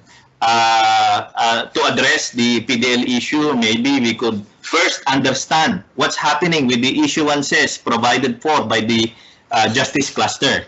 No? Now, secondly, on the advocacy on health concerns, maybe the Department of Health can look into what would be the effect of the new issuance being developed come the GCQ transition period. No?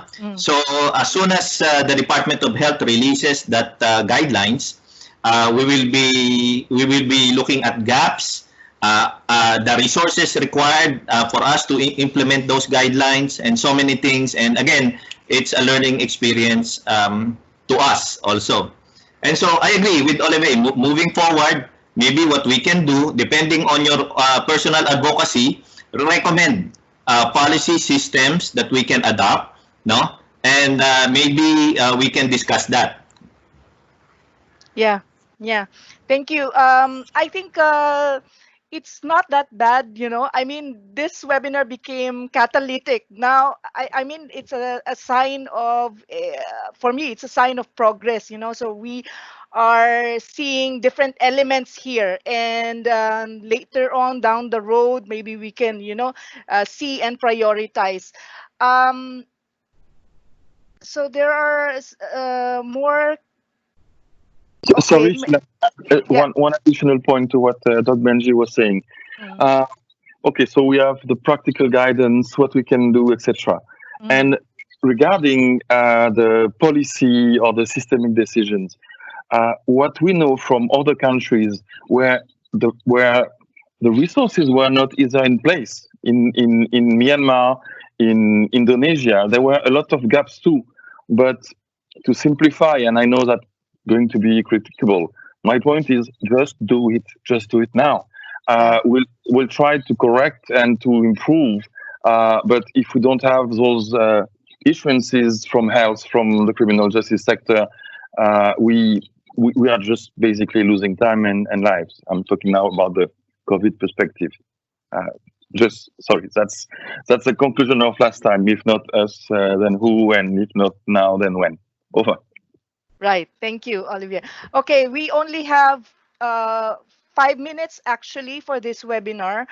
I just want to read some of the comments. May I suggest that coordination be done with the DILG Office of Barangay Affairs, USEC Dino, on the issue of PDLs being released so they can be guided and can issue a memo from Judith of UNDP. And of course, Dr. Benji's emphasizing we need to focus on systems development because we want to do so many things. If it's not part of policy, then it will not be implemented. True also. Yeah. Okay. So I'd like to invite somebody from the participants, some thoughts from you, maybe 2 people. Anybody, you can raise your hand and I can acknowledge you. From BJMP, from ADAC, from our .RC, anybody would like to hear from you? I'd like to spend the rest of the minutes to hear from the participants.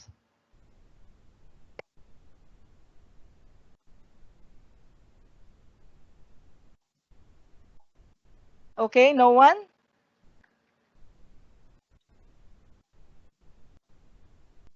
Okay, if there's none, I'd probably ask our panelists to say few words. I wouldn't say last words. This is not your last words, but few words before we end this webinar. Let's start from Dr. Jasmine. Thank you, Shella. Thanks for having WHO. Shella? Yes, I can hear you, yes. So, on behalf of WHO and our partners here, our take on this is in solidarity for everyone. And just to mention some practical guidance of us being kind to ourselves, because we're all going through in this COVID-19 pandemic, and as mentioned, it has taken over all our life. Be kind to ourselves and be kind to others. Thank you. Thank you. Dr. Gina?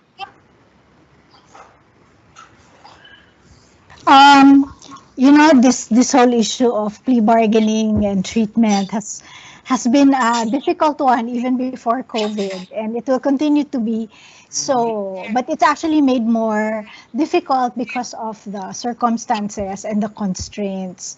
So I also think that this is a good opportunity to innovate and to try to see where we can push in terms of still providing services to our PDLs. So the good news is that we recently obtained permission to deal with law enforcement in our project. So we are looking forward to working with UNODC and WHO and BJMP, Bureau of Corrections, to see in what way we can be of assistance. So nakikiramay, and we hope to continue working with you. Thank you, Doc Gina. Doc Ice? Yeah, thank you. Thank you very much. It's almost, what I'm saying is I think I've heard this somewhere else. Focus demands sacrifice. Meaning to say we have to prioritize as of the moment. Ako yung thoughts ko go with what Doc Gina was saying, that ngayong pwede na pumasok yung USAID Renew Health sa others beyond health. Dapat siguro ma-prioritize sa level ng the way we're doing it. This group which is meeting, being headed by UNODC, is focus on what we will do with plea bargaining. Focus on ano yung gagawin natin pag pumunta yan sa community, di ba? Yeah. Para reintegration. Reintegration. So bali, at least makapag-concentrate tayo. I think that's it. Yeah. Thank you, Doc Ice. And Doc Benji? Thank you, Sheila. Of course, I'd like to congratulate UNODC and all the partners involved now in this activity. Basically, we are reminded that we have so many things to do with or without COVID, no?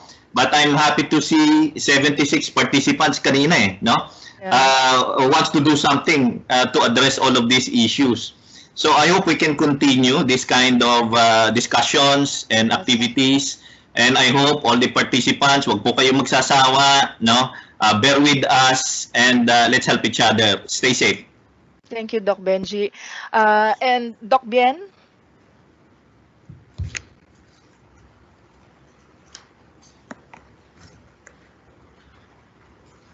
Doc Bien?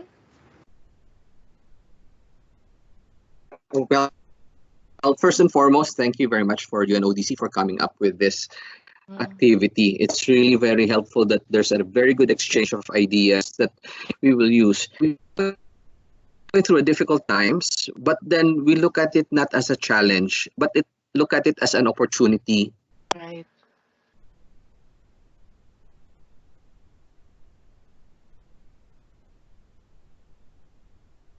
That we thought we were taking our time doing all of these things. So looking at all of this, I know that we should do a lot, and I know that you guys will also come up with additional activities that we can focus more on certain aspects on how we can deal with PDLs and people who use drugs and the interactions with it. Borrowing what Dr. Benji has been saying, we still have a lot to do. With or without COVID, there's a lot to do, and with COVID, there's even more. But this is an opportunity for us. So I hope to be able to participate all the time, and for the rest also to be actively participating in further developing the way that we will handle the people who use drugs and the services that need to be provided. Good afternoon po sa inyong lahat. Thank you, Doc Bien. And Doc Clara? Yes, first of all, I would like to congratulate UNODC for coming up with this activity. Especially, it's been participated by people who are really concerned about our PDLs and our PWOODs. But before I leave, I have this nagging thought in my head, and I would just like to release it before it becomes a source of stress for me. During this COVID-19 outbreak, I think facilitating release of PDLs with minor offenses and with low to moderate risk for substance abuse would help address congestion, and at the same time, proper intervention be given without institutionalizing them. Once again, thank you very much at magandang hapon. Thank you, Doc Clara. Prof. Narag? Yes, I think there's a silver lining with all of these things happening. The Supreme Court has paved the way for much of the innovations. I mentioned a while ago the innovation on online bail petition, video conferencing, and reduction of bail. I am just hoping that this is not a temporary solution, but rather a more permanent solution in the future. Because circulars, they are saying that this is only pertaining to COVID time. But I do hope that they will reconsider and make it more permanent and pave the way for more reforms in the criminal justice system. Thank you, Prof. Narag. We should keep on this talking about it so that they maintain this. Yeah. Okay, Dr. Clark. I just want to firstly congratulate UNODC for a fantastic webinar. Really, really useful. Thank you. It's an honour to be able to participate as a panel member, so thank you very much. Yeah, it just highlights some of the needs. COVID-19 in particular really has emphasised the problem with congestion and overcrowding, which has already been mentioned. But it also then stresses that some of the on-the-ground strategies that need to be continued to be worked on, such as risk assessment, so we can understand how inmates need to be placed, and then those that can be released with minimum risk to the community. But along with that, obviously, a lot more work needs to be done in the types of interventions and factoring in inmate dynamics and the congestion, and how do you implement rehabilitation effectively in those sorts of congestion and those sorts of environments. And then subsequent to that is how can we develop better mechanisms for community corrections in allowing punishment more to happen, but allow treatment, rehabilitation, and I suppose punishment along with that in the communities, and how do we develop communities to be able to cope with those community interventions. So there is a lot of work to be done, but I've seen incredible inroads being made over the last 10 to 15 years. So it's not a negative comment. It's certainly being constructive on how we do this, but it can't happen all at once. It's bite-sized pieces and moving along gradually, but it's happening. So anyway, once again, thanks very much. Thank you, Dr. Clark. And Miss Ines?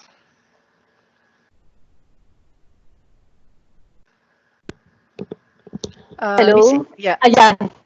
Yeah. So yeah, thank you also for putting this together and learning from each other. So siguro just to say that the so-called COVID response, or the government's response, will only be genuinely effective if we really do bridge whatever actions are taking place now, include the release of persons in cases of, and also that placing us and that's a system that actually should have been in place before pa. So I think now is an opportunity. It's great we're having conversations like this, and I hope it really does continue, open and honest conversations like this, so that we'll be able to put things in place. It's an opportunity of sorts. And there's something that wasn't discussed much, but to realize when we're talking about all these things, you have to remember again that the majority of the people in jails and prisons are there for drug-related offenses. Yes. And we have to have a discussion on that. There are ways to respond to issues related to drugs which do not need incarceration. So a lot of the people in jails right now shouldn't have been there in the first place. Yeah. Thank you. Thank you, Miss Ines. And that calls for another set of discussion.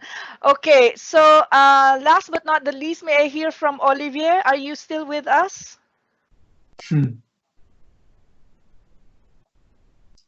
I think he left in the message. No, yes, I am back, and Okay, he's back. Welcome back. I've talked way too much. Of course, the last point of Ines, we cannot dissociate the issue of drugs and crime. That's the it's on drugs and crime talking, of course.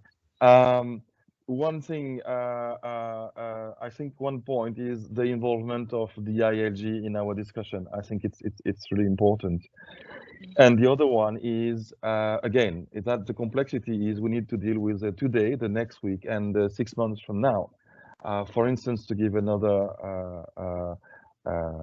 aspect to explore, officially, the war on drugs was suspended during the time of quarantine, and officially it's going to restart.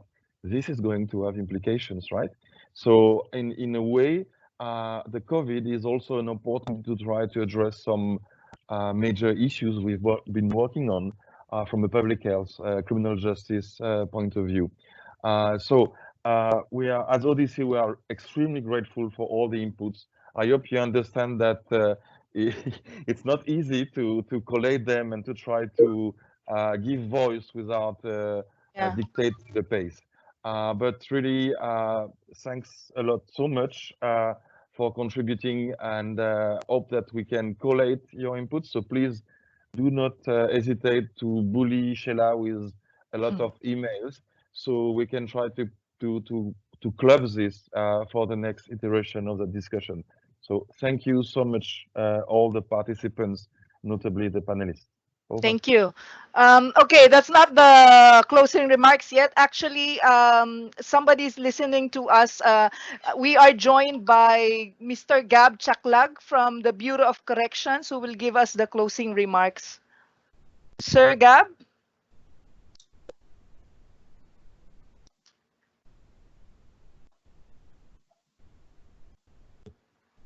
Sir Gab Chaklag, are you still there?